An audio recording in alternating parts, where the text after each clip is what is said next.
আসসালামু আলাইকুম। আমরা গত সপ্তাহে যে ধান কেটে রেখে দিয়েছিলাম, এই ধানগুলো মাড়াই করে আমরা রেডি করে রাখতেছি। যেহেতু আমাদের সামনে এই জমিতেই দানা দেওয়ার জন্য আমরা আমাদের জমিকে প্রস্তুত করব, এই জন্য আমরা খড়কুটোগুলো আগে থেকেই রেখে দিচ্ছি, যাতে করে আমাদের তখন কাজে লাগে।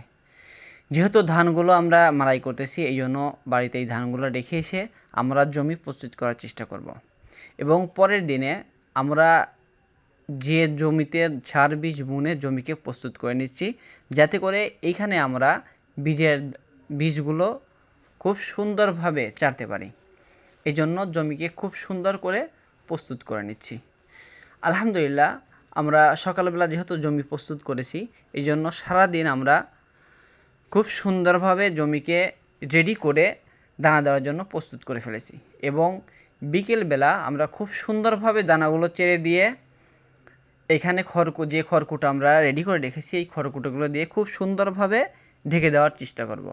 যেহেতু খড়কুটোগুলো দেওয়া হয় এই কারণে যে যখন পানি দেওয়া হয়, যে বীজগুলো রয়েছে এই বীজগুলো উঠে অন্যদিকে চলে যায়।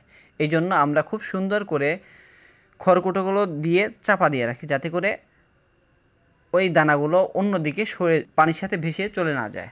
এই জন্য আমরা খুব সুন্দর করে খড়কুটোগুলো দিয়ে খুব সুন্দরভাবে ঢেকে দিচ্ছিলাম।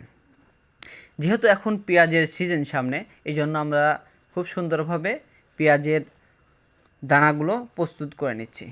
আলহামদুলিল্লাহ, আমরা পরের দিন সকালে খুব সুন্দর করে পানি দিয়েছি। আমাদের জন্য সবাই দোয়া করবেন, আল্লাহ রাব্বুল আলামিন যেন আমাদের ফসলের জমিতে বারাকা দান করে।